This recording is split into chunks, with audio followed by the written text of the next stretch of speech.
Hey, this has been a super long time in the making. I think I started writing this back in June or something.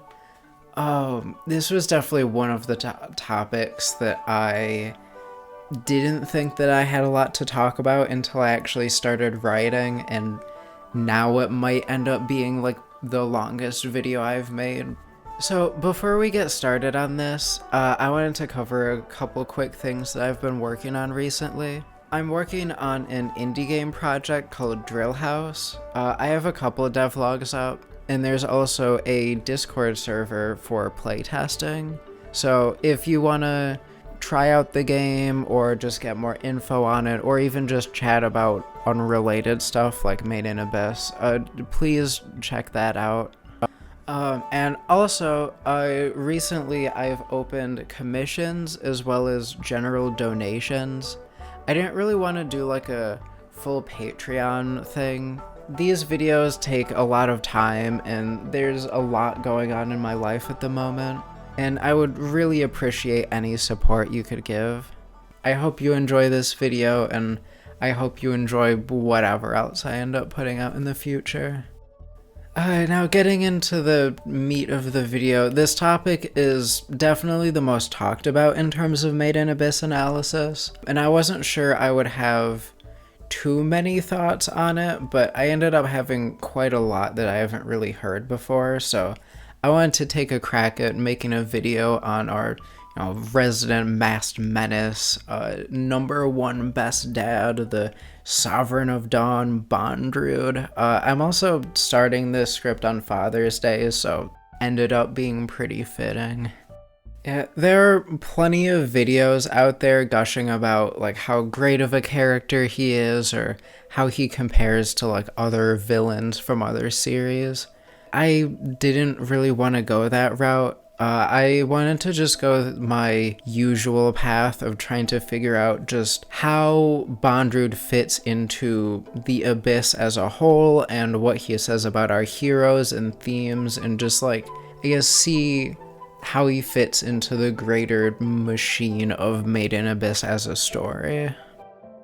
So first, I want to talk about a specific thing that I've noticed across all of the White Whistles. This can be seen in a lot of other characters like Fapata as well, but this seems to be a very crucial element of what makes a White Whistle a White Whistle. So what is this single unifying trait that sets the White Whistles above the rest? Is it their strength? Is it their achievements? Is it their angsty goth outfits? Is it their White Whistles themselves? Actually, it's autism, and ADHD too. Yeah, that's right. Put Bondrewd up there on the evil autism flag next to Shadow the Hedgehog and whoever else. The intense drive and fixations on very specific topics, the unquenchable thirst for as much information as possible on said fixations, hyperactivity, repetitious body movements for stimulation, monotone voice, difficulty with volume control, a tendency to use a select few phrases, difficulty showing emotions, lack of empathy, hyperempathy, disregard for bodily functions, being really smart about certain things and really dumb about other things, unintentionally coming off as cold or abrasive, not understanding typical social cues. I could go on for a while. The Abyss seems to call out most to a certain type of people, and I'm just gonna be blunt, those people have ADHD and autism. I mean, hell, like, it got its hooks into me too. Like, if anyone else out there watching has ADHD and or autism as well, you probably understand what I mean when I say that the Abyss has a special pull that really transcends the pages and the frames of the series and just kind of like yoinks us in. I won't go into like too much detail about neurodivergency as a topic. This is not the time or the place, and I am definitely not qualified to talk about it.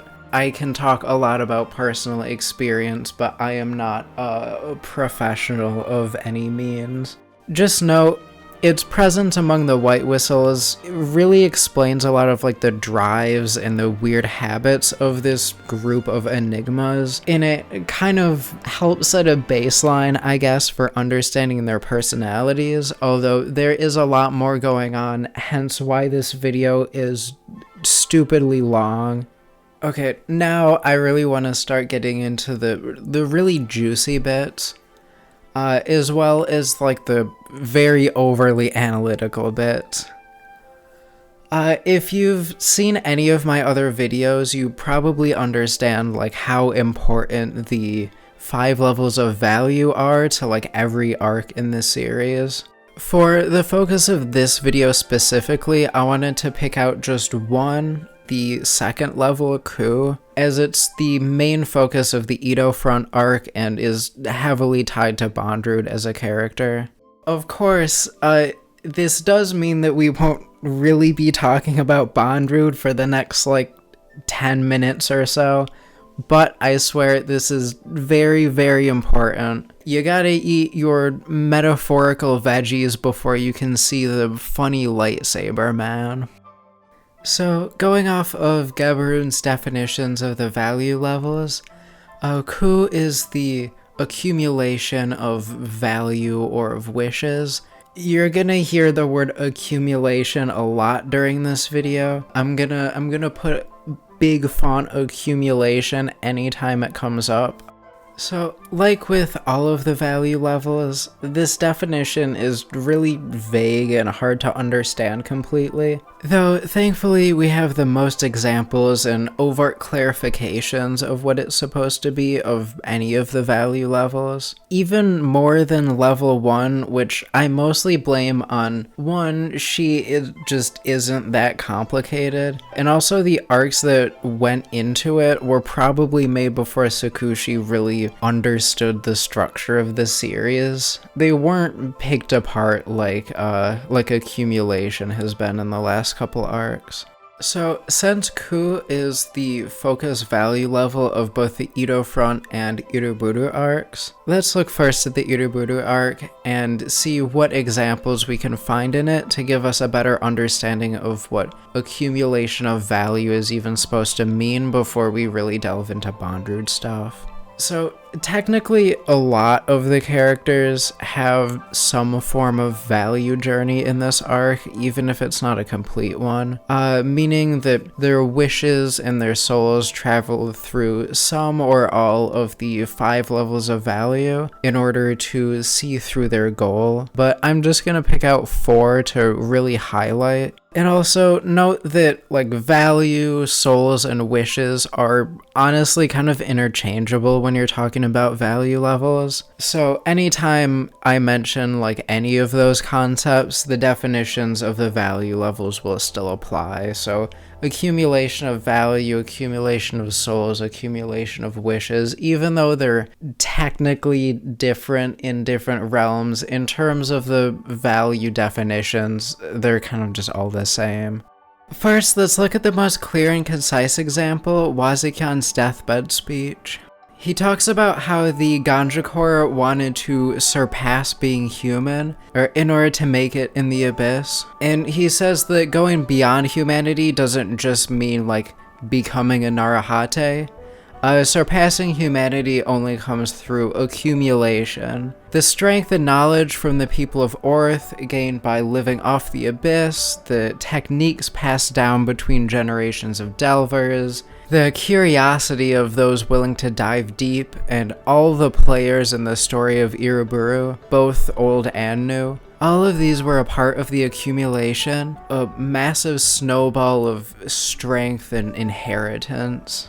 Now, moving quickly onto the second example because it's more of a part 2 to the first point, let's look at Team Rico at the end of Iruburu. Pretty much every change that the group experienced between the start and the end of that arc could be labeled as a form of accumulation. Riko and Reg inherited the will of Wazakyan to continue adventuring further and to protect and empower Faputa respectively. Nanachi obviously inherited Belaf's will. Faputa inherited the wills of Urumui, Vueko, and all of the villagers. And the party collectively accumulated Faputa, both physically as well as through her efforts in refining Prushka and giving the party access to the release.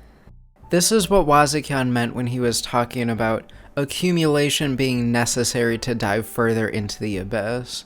Throughout the entirety of this arc, if it weren't for the collective action of all the people of Iruburu, they would have never been able to overthrow the exploitative system that they live in that cares less about the humanity of its citizens than the value that they produce. And only through working together, overcoming their biases, and giving reparations to those exiled by the system are they able to establish a prosperous future for the next generations. Okay, half joking aside, accumulation is essentially all the wishes and actions of others in the past and the present that push us forward and allow us to achieve our goals. No matter how willful we are, at some point we need to rely on others to help us to achieve our goals, either by giving us the tools to help us, or helping directly, or just giving us the mental strength to keep going. And in many ways, we've all been helped throughout our entire lives, whether we recognize it or not. Everything you use each day, everyone you talk to, everyone who's been in your life at any point, all of these are part of the machine of your life. Each in their own way, they shape who you become and the path that you will take and allow you to achieve your goals. They are all accumulation. Next, let's look at a couple examples of what coup looks like within someone's value journey. So, two characters come to mind for me within Iruburu. The first being Wazakyan. I'm taking these ideas from the video that I made on him a while back. So if you'd like to see his full value journey, definitely check that out. So, what is his coup? Essentially, the entirety of the Ganja arc up until when he decided to take up cooking, essentially all of that would fall into coup. His Shi, the first level of value, was when he initially got his prophecy about the Golden City, and his coup was the formation of the Ganja Corps around that wish, and all the initial experiences they had within the Abyss that shaped all of them. Ganja Corps made it possible for Wazakyan to take action toward his goal, and the faith that they gave him strengthened his belief in himself and in the goal that he had, and helped push him forward. Their accumulation was what pushed him to take the actions necessary to create Iruburu, which is his Gutsu, solidifying his goal into something tangible that, at least at the time, he believed that he wished for. And that was really only possible through that accumulation. For the next example, I'm going to do a bit of what is known as petty theft. Go watch Inspirational's Faputa video, I'll put it in the description. Like with Wazakyan, defining what Faputa's coup is becomes a lot easier when we define the levels around it. Faputa's Shi is pretty obvious. It's her initial will to get revenge on the villagers of Iruburu for what they did to her mother, and her Gutsu was the moment that the wall broke and her will was actualized. Well, her will was inherited from her mother, and the accumulation of Ganja Corps were crucial to her creation. Those are not her coup, but more so just representative of how linked coup is to the entirety of the Iruburu arc, and especially Faputa. The period of coup in one's value journey is very distinct. It's the point between, gaining or realizing a wish that you're passionate about, and putting that wish into concrete and driven action. It's a period where you striving towards your goal forces you to encounter others and have experiences that will help push you forward. And in Fapata's case, meeting Reg, meeting Gabarun, and bringing Prushka to Iriburu were all big parts of her accumulation, and all in their own ways led to the breaking of the wall. So now, let's talk about our last example of coup, that being within Riko's journey. Now, we've already talked about how she was affected by accumulation within the Iriburu arc, but there's another section of accumulation that's incredibly important that hasn't been mentioned yet, which pushed her to being at the coup point of her value journey and really achieving that. Oh, is it time? I think I hear something in the distance. It's some kind of rumbling, like a rumbling of scientific triumph.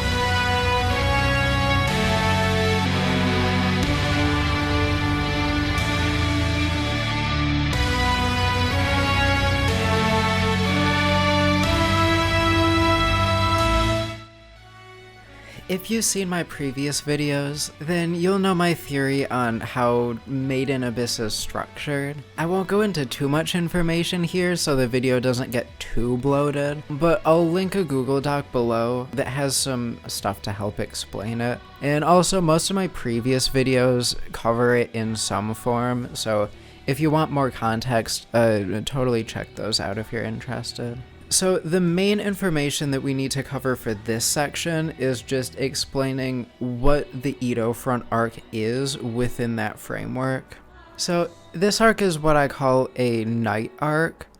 Within a night arc, Riko is tested in some way by the respective White Whistle, intentionally or otherwise, it doesn't really matter. And through this test, ascends to that corresponding level of value, which allows her to bypass what I call a gate, some kind of obstacle preventing the journey from continuing, which in this case is like the most obvious gate ever. It's the altar of the absolute boundary. So what does any of that mean? So essentially, through the events of the Edo front arc, Riko must recognize and accept the accumulation that has been drawing towards her throughout her journey. This includes learning to rely on her party members rather than just sheer willpower and stubbornness, making sure that every member is as effective as possible, and in the end, she must accept both Prushka and Bondrewd into her accumulation in the form of, her White Whistle and Bondrewd's deathbed wish. There's also some other more subtle things, general character development stuff. Beginning of the story Riko is very different from layers 4 and 5 Riko, and that Riko is very different from the current Riko that we have now. And soon, once this current arc wraps up, we'll get yet another form of Riko. Now, let's finally get into the big juicy part that you all clicked on this video for. Like I said, no lightsaber dad without eating your veggies first. So with how much the Edo front arc focuses on coup, where does that leave Bondrewd? Like all of the White Whistles, Bondrewd acts as the gatekeeper, embodiment, and the failure of his respective value level. The gatekeeper part is pretty obvious. His actions and presence were like the catalyst for everything that happened, and especially for Riko's ascension to that second level of value through the White Whistle and the character development that came along with it. Character development as in like actual character development, not just trauma. There was plenty of trauma, but like Riko changed a lot throughout this arc. So let's take a look at, how he embodies coup. First, let's look at him physically, as it's the most blatant, but also one of the most interesting aspects. Through the power of the Zoaholic, Bondrewd is comprised of multiple bodies via the Umber Hands, being an accumulation of people, both physically as well as through their souls and wishes being offered to him and helping to accelerate his own goals. This is also why Srajo's necklace of whistles caught my eye. Unlike her, Bondrewd hasn't crystallized yet, he hasn't solidified, he's still just a collection of accumulated parts. He also displays this accumulation through his actions and his personality. Habbo mentions that Bondrewd has contributed a lot to science, as well as pioneering a lot of new delving techniques. Both fields heavily rely on, using the tools and information of predecessors to push forward, with Wazakyan pointing out the latter one in his final speech. And it's very likely that Bondrewd's discoveries in both fields played a huge role in Riko's past growing up. Even his experiments themselves fit into this, as Bondrewd forces the children he tests on to either join the accumulation of scientific research or join his own accumulation physically through the cartridges. Ku does have a major downside though. Similar to how Riko has been in recent chapters, Bondrewd doesn't have a singular focused goal, instead flickering a lot between several accumulated tasks and trying to see them out until either it hits a dead end, the novelty wears off, or something new and interesting comes up, which explains his title of Bondrewd the novel. TLDR, he has really bad ADHD. So during the time that we see or hear about him in layers 4 and 5, we see him messing with the curse to mass produce your worth, creating the cartridges to ward off the curse, trying to gain the blessing to survive the Y2K cycle, trying to dissect Reg to understand Abods better, and possibly to also just steal the incinerator, quickly shifting from aggression to wishing Team Riko a safe journey, taking care of the infestation in the Field of Eternal Fortunes, trying to take care of a separate bug-related problem in the past, the carving of the path to the 5th layer and the establishment of Edo Front, working on the black market to sell relics and information on the Abyss, creating various medicines, and whatever the hell he did to become a wanted criminal overseas. And in more recent arcs too, we've seen or heard of him taking random shopping trips to Iraburu, helping with the joint expedition going on in the 2nd layer, trying to artificially create Juzo, likely kidnapping and trying to dismember another Abad, and trying to fight Hail Hex to experiment on them and steal one of their relics. He is as unfocused as he is driven, which is one of the major reasons why he hasn't been able to take his full last dive. Comparing his drive and focus to his value level neighbors, he's a lot more driven than Ozen, allowing him to settle a lot deeper than her. While Ozen is stubborn and hard-headed, she's incredibly lazy and won't see through tasks with as much fixation as Bondrewd, since she is all about that initial desire, but she can't quite achieve that, and ends up just staying at level 1 the entire time. Srajo, on the other hand, is significantly more focused and driven. While Bondrewd flickers between goals, Srajo is laser focused on just one, and will strive for it unflinchingly no matter the cost, which allowed her to fling herself and Hail Hex into the thick of layer 6 without a second thought. Like I said at the start, they're all very neurodivergent. Because of this lack of focus though, he doesn't have what it takes to take his last dive, and ends up just settling right on the absolute boundary. While he can physically explore the upper parts of layer 6 due to the cartridges, spiritually at least, he is always stuck just outside of that true abyss. So, knowing all of that, how does Bondrewd fail Ku? So again, this is pretty flexible and can be used to see how all of the white whistles fail their own respective value levels, which is by just comparing them to Riko and seeing how she achieved that level of value and how she was able to continue her journey.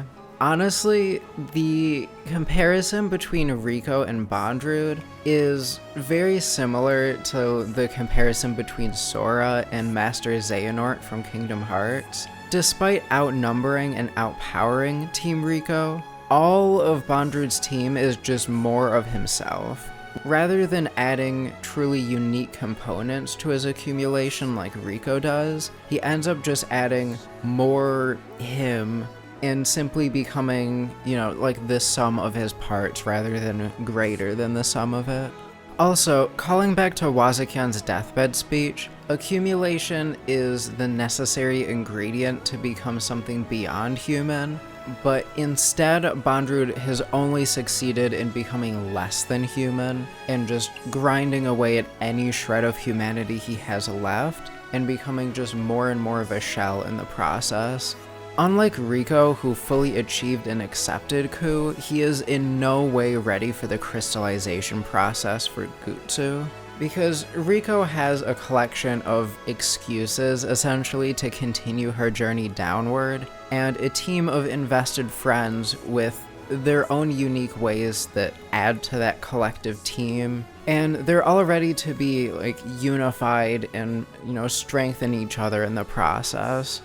On the flip side though, Bondrewd's goals pull him in every direction, and because his team is only made up of shells that the Abyss doesn't even consider human anymore, he has just completely failed Ku and has locked himself out of progressing on his spiritual journey. I talked about this a bit in my last video. Something I learned from Fright Ranker was the connection between Made in Abyss in general and a lot of Buddhist ideas. And one thing that I quickly noticed was how similar the value levels connect to the Buddhists' idea of ascension. And by comparing the two, it makes sense how a lot of the white whistles are villains or pseudo-villains in the story. They act both as the trials for Riko to evolve her soul, but also as examples of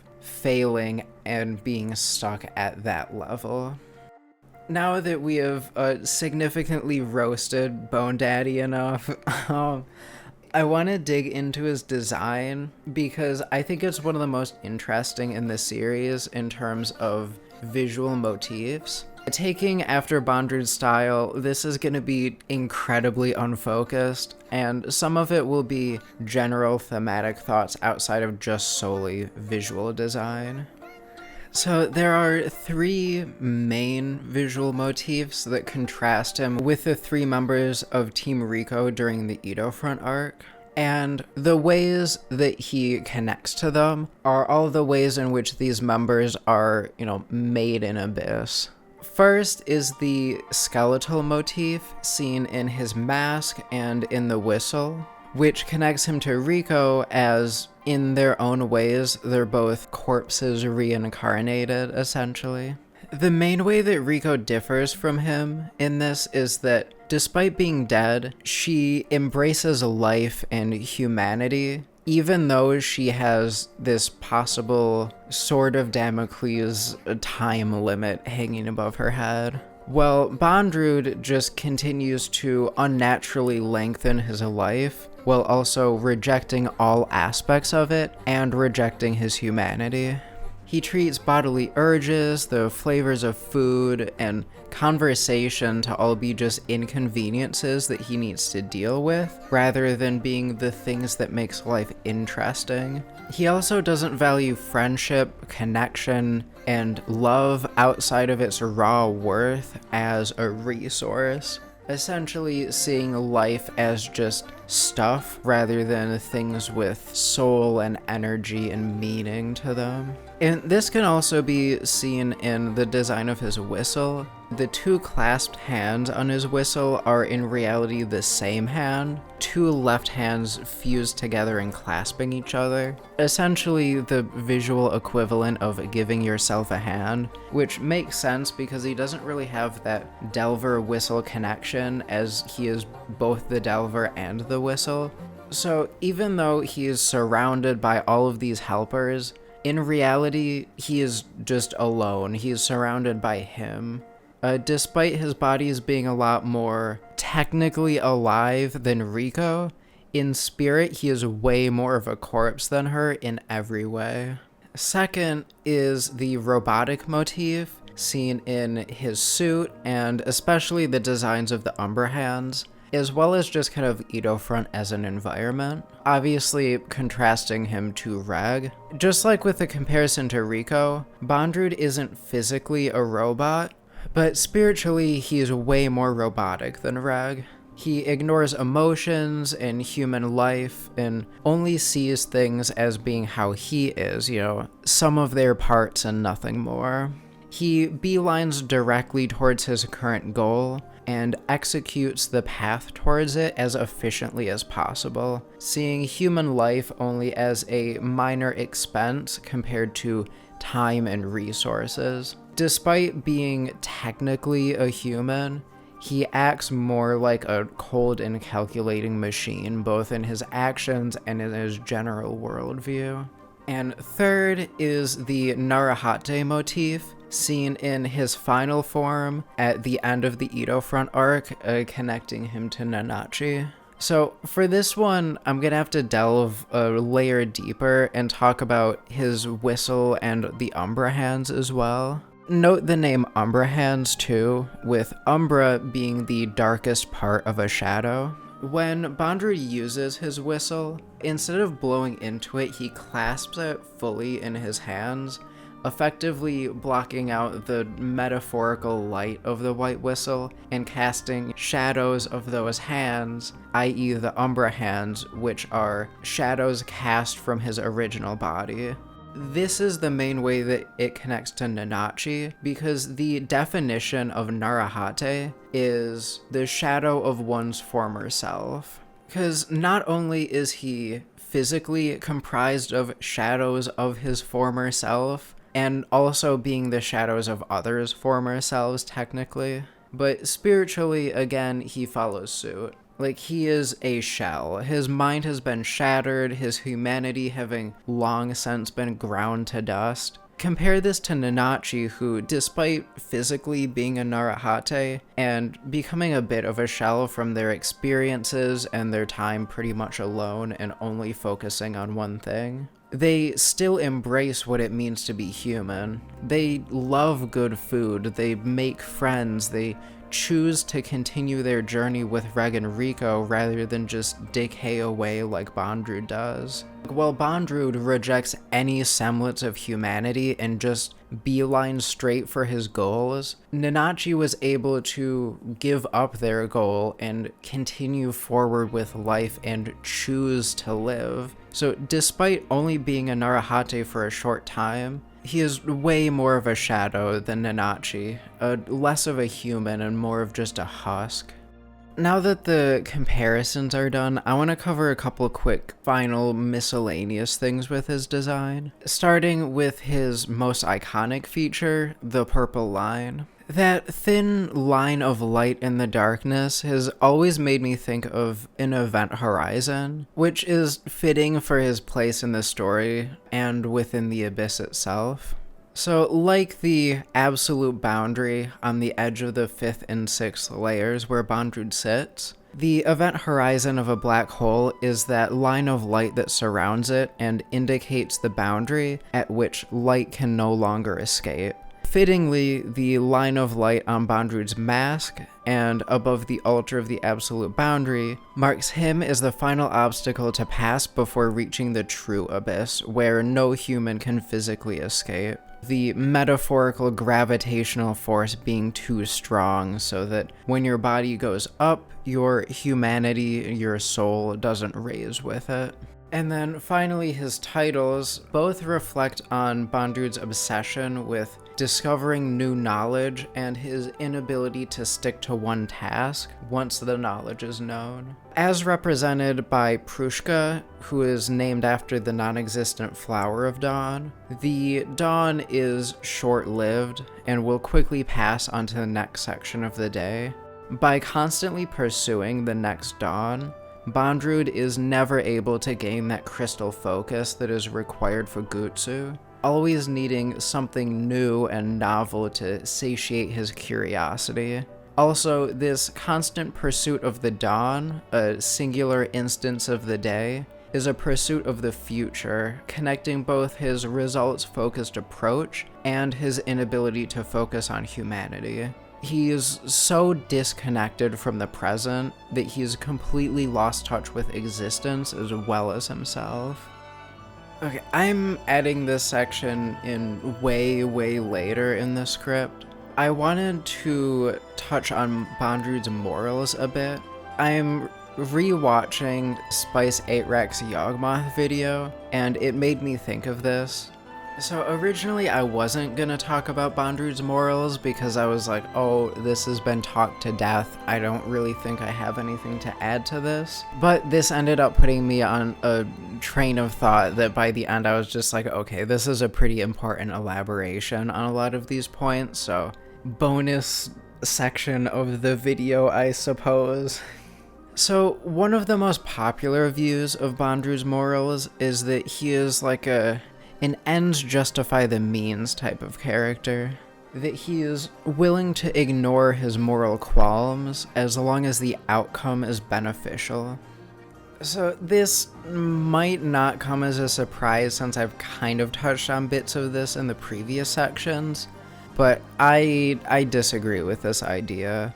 It's not that he's willing to do immoral things if they result in a net good. It's more so that his worldview is so intensely warped that to him, his actions are completely normal. And he also isn't the kind of person to ignore the cost of actions in favor of results. Actually, he's pretty much the opposite. The issue is that the most important thing to him is efficiency, and human life is not an exception, which essentially gives him the morality of a computer.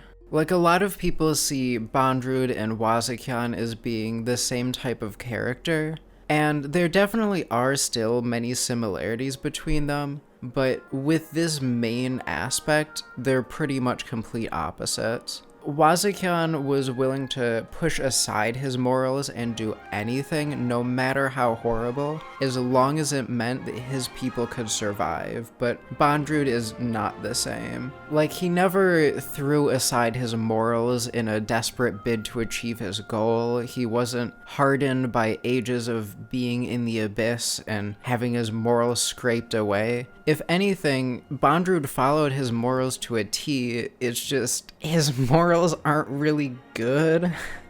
The key thing to understand Bondrewd's morality and why he does what he does is understanding how he views human life. I brought this up a lot in the last section, but essentially, Bondrewd sees and treats humans the same way that he sees and views himself, which is just simply a sum of their parts. This is ultimately why he's still stuck at the second level of his value journey. He sees that human life is an accumulation of biological processes that work together to make someone exist, but he doesn't see anything beyond that. He doesn't see the soul outside of just being a thing to power humans. Like what Wazakyan said in his final conversation with Team Rico, accumulation is needed to form something greater that can challenge the abyss, but Bondrewd can't see that greater thing, that path to Gutsu. He only sees accumulation as just accretion and nothing more. Like, a human life is just a collection of meats and fluids and nerves with nothing special to them, just a thing like everything else. To him, life and love are just resources to put into his calculations to achieve his goals. He sees himself in the same way as well, like he threw away his own life and his own body in order to get a white whistle to further his experiments. And in the end, his biggest issue was that the bodies that he inhabited had their humanities rejected by the Abyss and made them unfit for a lot of experiments that piqued his interest. Flavors of food, pains he experienced, pleasures his body wanted, conversations with others, all of these he just sees as biological processes rather than anything important. Like, he doesn't value that human experience and doesn't see it as, that thing that connects us all and makes us all unique. And this is what really makes Bondrewd stand out, what makes him so imposing and terrifying, and what makes him feel unpredictable at first look. He's such an enigma of a character because the things that make him tick are so unlike everything that our lives are based around that it makes him feel uncanny. His morality is so opposed to anything remotely human that he himself just comes off as a machine. It's no wonder that even the Abyss just doesn't see him as human anymore. And this is also why a lot of his conversations on love feel so weirdly hollow. Despite his robotic morals and indifference to human life, he still does have love, he still feels love, but his love is so violently twisted by his existence that to us and to Team Rico, it doesn't even look like love anymore. Like, love is care, it's comfort, it's connection, it's human, but to Bondrewd, someone who sees humanity as just biological processes and the world as nothing more than cost to be weighed in the most efficient way, love only has value because of the effects it has on people and by extension the value that the Abyss puts on it. To him, love is just a tool, and in his quest to make every action efficient, to pursue whatever goal he has his eyes on, the true value of love is lost. Like, his love is genuine, but he's allowed it to distort beyond recognition. And this also ties back to how Bondrewd fails Ku, and therefore is just indefinitely stuck in the netherworld. By essentially trying to min-max life, he has completely lost track of what accumulation means, that building up of important connections and experiences, and instead just keeps piling people and goals onto himself with a shallow and disconnected emptiness. Just like him, it's all a corpse, like he's the king of the hill of nothing. And it's also interesting because that connects back to how Made in Abyss is so tied to video games. Like, he represents the kind of person who plays a game in the most efficient way possible and tries to collect the most stuff possible, but has completely lost what makes a game a game. He's lost that idea of fun and human connection and has just become a process to execute. That's Bondrewd. He's definitely one of the most deep and interesting characters we've seen so far, and it's no wonder why he's so well loved by the community. But yeah, I would really appreciate it if you checked out the indie game project stuff or my commissions, or if you'd like to support me in any way, like I have donations up on my YouTube bio. But yeah, I appreciate you all so much. I hope you all have a great rest of your day, and I look forward to seeing you again. Bye.